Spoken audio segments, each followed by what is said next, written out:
नमस्कार। World news में आज अमेरिका की सियासत में बवाल मच गया है। कभी दोस्त और एक दूसरे के सहयोगी रहे डोनाल्ड ट्रंप और एलन मस्क के बीच अब जंग से छिड़ गई है। टेस्ला चीफ मस्क और राष्ट्रपति डोनाल्ड ट्रंप एक दूसरे पर खासे हमलावर हो गए हैं।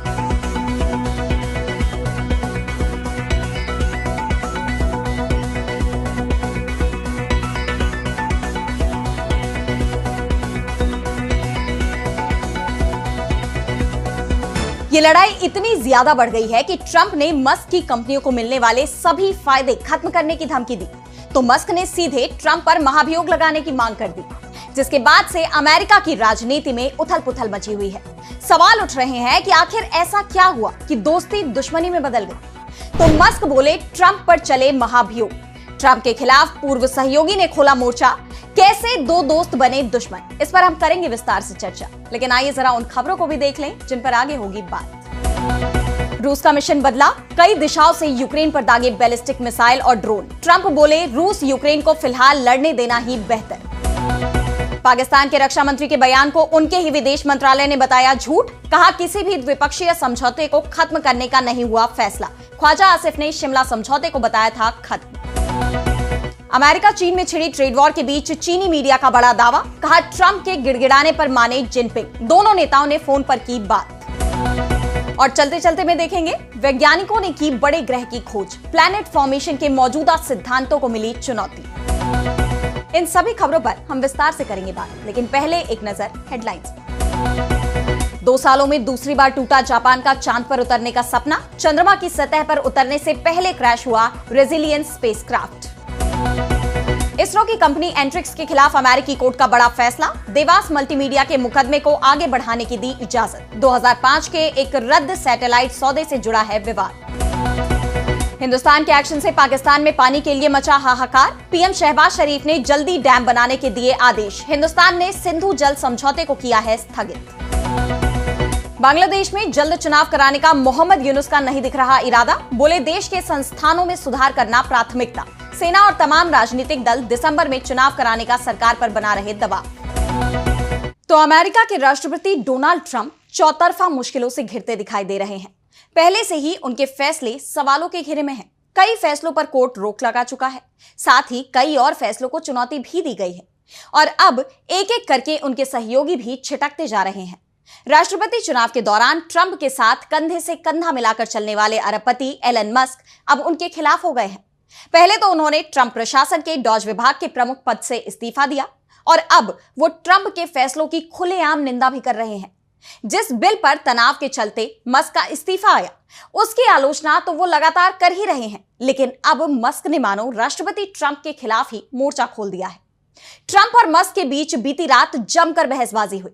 इस बहस की शुरुआत तब हुई जब ट्रंप के बिग ब्यूटीफुल बिल को लेकर मस्क की प्रतिक्रिया पर राष्ट्रपति से पत्रकारों ने सवाल किया, जिसके जवाब में उन्होंने कहा कि मस्क को तो पहले से ही इस बिल की पूरी जानकारी थी, लेकिन उन्हें अचानक दिक्कत तब हुई जब पता चला कि हमें इलेक्ट्रिक व्हीकल यानी ईवी मैंडेट में कटौती करनी होगी। जिस पर मस्क ने कहा कि ट्रंप का दावा झूठा है, मुझे टैक्स और खर्च बिल के बारे में कुछ भी नहीं पता था। इसके बाद सोशल मीडिया पर मानो जंग से छिड़ गई। मस्क ने एक के बाद एक कई पोस्ट किए जिनमें उन्होंने ट्रंप को एहसान फरामोश तक बता दिया। मस्क ने कहा कि ट्रंप मेरे बिना चुनाव हार जाते, डेमोक्रेट्स हाउस ऑफ रिप्रेजेंटेटिव्स पर कब्जा कर लेते और सीनेट में रिपब्लिकन 51 से 49 के अंतर से जीतते। मस्क ने ट्रंप के बिग ब्यूटीफुल बिल को बिग अगली बिल बताते हुए कहा कि बिग अगली बिल से सरकारी घाटा बढ़कर $2.5 ट्रिलियन हो जाएगा। इस बिल में बहुत फालतू खर्च जोड़े गए हैं जिन्हें हटाना चाहिए। ट्रंप सरकार ने इलेक्ट्रिक व्हीकल और सोलर एनर्जी की छूट तो कम कर दी, लेकिन ऑयल गैस कंपनियों को मिल रही मदद तो वैसी की वैसी है, जो बहुत गलत है। जिस पर ट्रंप भड़क गए और उन्होंने मस्क के इस्तीफे को अपना आदेश बता दिया। ट्रंप ने अपने social media handle truth social पर कहा कि एलन मेरे लिए परेशानी बन रहे थे। मैंने उन्हें जाने के लिए कहा। मैंने उनका ईवी मैंडेट खत्म कर दिया, जो लोगों को ऐसी इलेक्ट्रिक कारें खरीदने के लिए मजबूर करता था जिन्हें कोई नहीं चाहता था। उन्हें महीनों से पता था कि मैं ऐसा करूंगा, फिर भी वो पागल हो गए। इसके बाद ट्रंप ने एक और पोस्ट किया जिसमें उन्होंने लिखा कि हमारे बजट में अरबों डॉलर बचाने का सबसे आसान तरीका है कि एलॉन की सरकारी सब्सिडी और कॉन्ट्रैक्ट्स खत्म कर दिया जाए। मुझे हमेशा हैरानी होती थी कि बाइडेन ने ऐसा क्यों नहीं किया। अब ट्रंप की इस धमकी पर पलटवार करते हुए मस्क ने कहा कि मेरे सरकारी कॉन्ट्रैक्ट रद्द करने के राष्ट्रपति के बयान को देखते हुए स्पेसएक्स तुरंत अपने ड्रैगन स्पेसक्राफ्ट की डीकमीशनिंग शुरू कर देगा। हालांकि बाद में उन्होंने कहा कि वे ऐसा नहीं करेंगे, लेकिन ये लड़ाई यही नहीं रुकी। इसके बाद मस्क ने ट्रंप का नाम एक अपराधी के साथ जोड़ दिया। उन्होंने एक्स पर लिखा कि अब बड़ा खुलासा करने का टाइम है। डोनाल्ड ट्रंप का नाम एप्स्टीन फाइलों में है, यही वजह है कि इन्हें सार्वजनिक नहीं किया गया। मस्क ने दावा किया कि सच्चाई सामने आएगी। एप्स्टीन केस एक हाई प्रोफाइल क्रिमिनल मामला है जिसमें अमेरिकी अरबपति जेफरी एप्स्टीन पर शोषण और तस्करी के आरोप लगे थे। यह लड़ाई इतनी बढ़ गई कि मस्क ने ट्रंप के खिलाफ महाभियोग लाने की बात कह दी, जिसके बाद ट्रंप ने कहा कि मस्क मेरे खिलाफ हो जाते हैं तो मुझे कोई दिक्कत नहीं है, लेकिन उन्हें यह काम महीनों पहले करना चाहिए था। ट्रंप और मस्क की इस लड़ाई ने अमेरिकी राजनीति में चल रही उथल पुथल को सबके सामने लाकर रख दिया है। और अब बढ़ते हैं अगली खबर की तरफ, जहां हम बात करेंगे रूस और यूक्रेन के बीच चल रही जंग की। तो अमेरिका के राष्ट्रपति डोनाल्ड ट्रंप ने हाल ही में दावा किया था कि उनकी पुतिन से फोन पर चर्चा हुई थी, जिसमें पुतिन ने यूक्रेन पर बड़ा हमला करने की बात कही थी। पुतिन ने साफ साफ कह दिया था कि यूक्रेन को जवाब दिया जाएगा। दरअसल यूक्रेन के हमले में रूस के डॉक्स में खड़े विमानों का जबरदस्त नुकसान हुआ था। इसे रूस के अंदर यूक्रेन का सबसे बड़ा हमला माना जा रहा है और अब रूस ने इसका बदला लेना शुरू कर दिया है। रूस ने यूक्रेन पर ड्रोन की बारिश कर दी और बैलिस्टिक मिसाइलों से कहर बरपा दिया है। यूक्रेन की वायुसेना ने कहा कि रूसी बैलिस्टिक मिसाइलों और ड्रोन को कई दिशाओं से यूक्रेन की ओर लॉन्च किया गया है। कीव शहर सैन्य प्रशासन के प्रमुख तकाचेंको ने कहा कि रूसी हमले के चलते कीव की कई इमारतों में आग लग गई है, इन्हें बुझाने की कोशिश की जा रही है। सीएनएन ने दावा किया है कि कीव में 2 तेज धमाकों की आवाज सुनी गई है। कीव, टेर्नोपिल, खमेलनित्स्की ओब्लास्ट, लवीव और लुत्सक में विस्फोटकों की सूचना मिली है।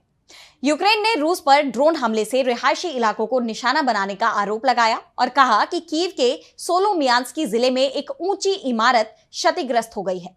यूक्रेनी राष्ट्रपति वोलोदिमिर ज़ेलेंस्की ने कहा कि रूस ने रात भर में 103 ड्रोन और एक बैलिस्टिक मिसाइल दागी। ज़ेलेंस्की ने कहा कि एक शाहेद ड्रोन ने चेरनिहिव में रिहायशी आवास पर हमला किया। उन्होंने रूस पर अतिरिक्त प्रतिबंधों और अंतर्राष्ट्रीय दबाव का आह्वान किया। उन्होंने कहा कि हम संयुक्त राज्य अमेरिका, यूरोप और दुनिया के हर उस व्यक्ति से कार्रवाई की उम्मीद करते हैं जो वास्तव में इन भयानक परिस्थितियों को बदलने में मदद कर सकता है। मॉस्को पर सभी मौजूद साधनों से दबाव डाला जाना चाहिए। लेकिन ज़ेलेंस्की की उम्मीदों को अमेरिका के राष्ट्रपति डोनाल्ड ट्रंप ने ही तोड़ दिया है। ट्रंप ने अब युद्ध विराम की उम्मीद छोड़ दी है। ट्रंप अभी तक तो दावा करते रहे हैं कि वो जल्दी ही रूस और यूक्रेन के बीच चल रहा युद्ध समाप्त करा देंगे, लेकिन अब ट्रंप ने इस युद्ध को कुछ और समय चलते रहने की बात कही है। ट्रंप ने कहा है कि रूस और यूक्रेन का युद्ध रोकने और शांति स्थापित करने से पहले इन दोनों देशों को कुछ समय तक लड़ने देना ज्यादा बेहतर होगा। ट्रंप ने इस युद्ध की तुलना 2 बच्चों के बीच लड़ाई से की जो एक दूसरे से नफरत करते हैं और लड़ रहे हैं। उन्होंने कहा कि कभी कभी किसी को कुछ देर तक लड़ने देना और फिर उन्हें अलग करना बेहतर होता है। रूस और यूक्रेन के मामले में भी ऐसा ही है। वैसे ट्रंप ने यह भी कहा है कि वो युद्ध समाप्त कराने की कोशिश जारी रखेंगे। इसके लिए यूक्रेन और रूस दोनों पर प्रतिबंध लगाए जा सकते हैं। ट्रंप ने कहा कि जब मैं देखूंगा कि युद्ध रुकने वाला नहीं है तो फिर हम बेहद कठोर रुख अपनाएंगे। लेकिन ट्रंप का कोई भी दांव अभी तक कामयाब होता नहीं दिख रहा है। और अब अगली खबर में बात पाकिस्तान की। तो पहलगाम की घटना के बाद हिंदुस्तान ने पाकिस्तान पर सख्त एक्शन लेते हुए उसके साथ सभी तरह के व्यापार पर रोक लगा दी थी। कई दूसरे सख्त कदम भी उठाए थे। बदले में पाकिस्तान की तरफ से भी जवाब देने की कोशिश की गई थी। शिमला समझौते को भी रद्द करने की धमकी दी गई थी। और अब एक बार फिर पाकिस्तान के रक्षा मंत्री आसिफ ख्वाजा ने शिमला समझौते को लेकर बड़ा बयान दिया है। उन्होंने कहा कि हिंदुस्तान और पाकिस्तान के बीच 1972 में हुआ शिमला समझौता पूरी तरह से खत्म हो गया है। यह समझौता अब एक डेड डॉक्यूमेंट है। इतना ही नहीं, पाकिस्तानी रक्षा मंत्री ने यह भी कहा है कि हिंदुस्तान और पाकिस्तान के बीच की स्थिति पुरानी वाली है और लाइन ऑफ कंट्रोल यानी एलओसी को अब सीज फायर लाइन समझा जाए। आसिफ ने कहा कि हम 1948 की उसी स्थिति पर वापस आ गए हैं जब संयुक्त राष्ट्र ने संघर्ष विराम और प्रस्तावों के बाद नियंत्रण रेखा को युद्ध विराम रेखा घोषित किया था।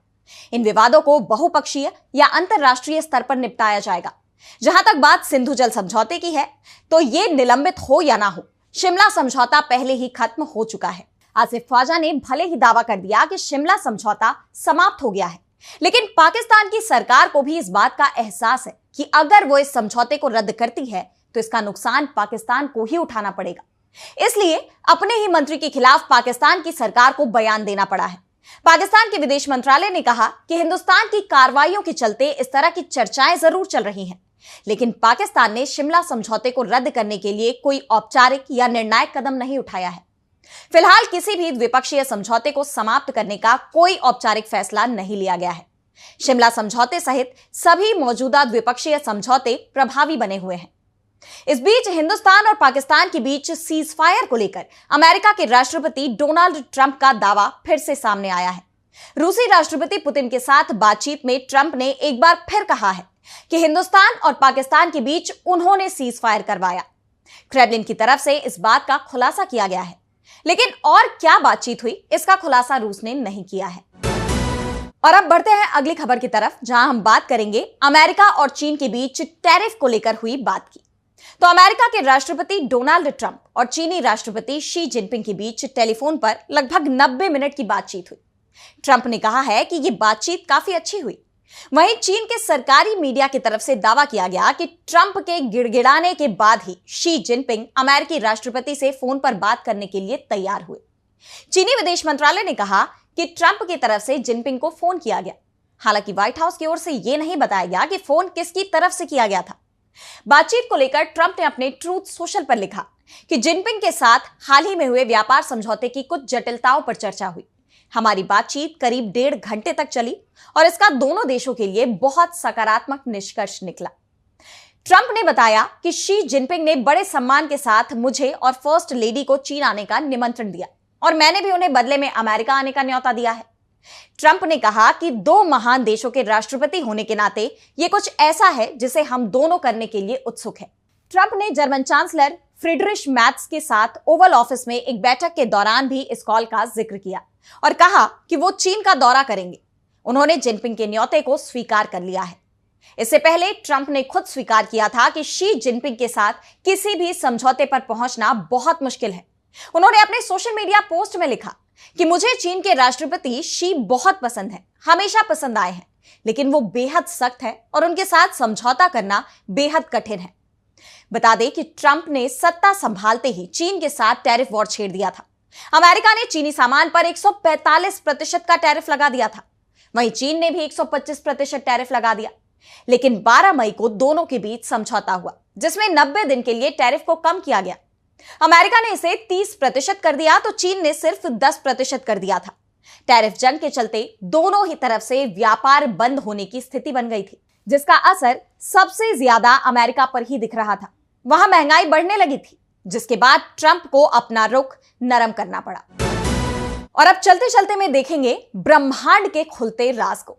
तो ब्रह्मांड के बारे में लगातार नए नए खुलासे हो रहे हैं और अब वैज्ञानिकों ने एक ऐसे विशाल ग्रह की खोज की है जो एक बेहद ही छोटे और कमजोर तारे के चारों तरफ घूम रहा है। वैज्ञानिकों के लिए यह जोड़ी बेहद असामान्य है। तारे का नाम TOI 6894b है, जो हमारे सूरज की तुलना में केवल 20% मास वाला एक रेड ड्वार्फ है। ऐसे छोटे तारे के इर्द गिर्द किसी विशाल ग्रह की मौजूदगी अभी तक वैज्ञानिकों की कल्पना से भी बाहर मानी जाती थी। साइंस की अभी तक की जो थ्योरियां हैं उससे भी ये मेल नहीं खा रही है, क्योंकि ग्रह आकार में शनि यानी सैटर्न से थोड़ा बड़ा है, लेकिन द्रव्यमान यानी मास में उसका केवल आधा है। ये अपने तारे की परिक्रमा मात्र 3 दिनों में पूरी कर लेता है। इस ग्रह की खोज नासा के टेस्ट टेलीस्कोप से की गई। 91,000 से ज्यादा रेड ड्वार्फ्स की डेटा स्टडी के दौरान इसकी खोज हुई। बाद में चिली के वेरी लार्ज टेलीस्कोप सहित कई ग्राउंड बेस्ड टेलीस्कोपों ने इसकी पुष्टि की। ऐसे में सबसे बड़ा सवाल यह है कि इतना बड़ा ग्रह आखिर इतने कमजोर और छोटे तारे के साथ कैसे बना है। ग्रह निर्माण को लेकर जिस थ्योरी पर सबसे ज्यादा भरोसा किया जाता है उसमें कोर एक्रीशन की थ्योरी कहती है कि जब कोई तारा बनता है तो उसके चारों तरफ गैस और धूल की एक डिस्क बन जाती है और यही डिस्क धीरे धीरे एक कोर में बदलती है और फिर वायुमंडल बनता है, जिससे गैस जायंट ग्रह तैयार होता है। लेकिन इस थ्योरी के हिसाब से इतने छोटे तारे के आसपास इतना पदार्थ ही नहीं होता कि कोई विशाल ग्रह बन सके। इसके अलावा एक दूसरी थ्योरी भी है, ग्रेविटेशनल इंस्टेबिलिटी थ्योरी, जिसमें कहा गया है कि डिस्क खुद ही अस्थिर होकर बिखर जाती है और फिर गैस और धूल का एक हिस्सा एक ग्रह के रूप में सघन हो जाता है। लेकिन वैज्ञानिक मानते हैं कि TOI 6894b की खोज इस थ्योरी से भी मेल नहीं खाती। जहां अब तक खोजे गए ज्यादातर गैस जायंट हॉट जुपिटर्स की श्रेणी में आते हैं। इनका तापमान 1000 सेल्सियस से ऊपर होता है। वहीं TOI 6894b का तापमान सिर्फ 150 डिग्री सेल्सियस के आसपास पाया गया है। इस कारण वैज्ञानिकों को उम्मीद है कि इसके वातावरण में अमोनिया जैसे अणु मिल सकते हैं, जिसे आज तक किसी भी एक्सोप्लैनेट में नहीं देखा गया। बर्मिंघम यूनिवर्सिटी के प्रोफेसर अमोरी त्रियोड ने कहा कि अगर हम अमोनिया देख पाते हैं तो ये एक्सोप्लैनेट एटमॉस्फेयर स्टडी में एक बड़ी सफलता होगी। आने वाले साल में जेम्स वेब स्पेस टेलीस्कोप इस ग्रह की विस्तार से जांच करेगा, जिससे इसके कई और रहस्य सामने आ सकते हैं। तो वर्ल्ड बुलेटिन में आज इतना ही। देश दुनिया की तमाम बड़ी खबरों के लिए बने रहिए DB लाइव के साथ और मुझे दीजिए इजाजत। नमस्कार।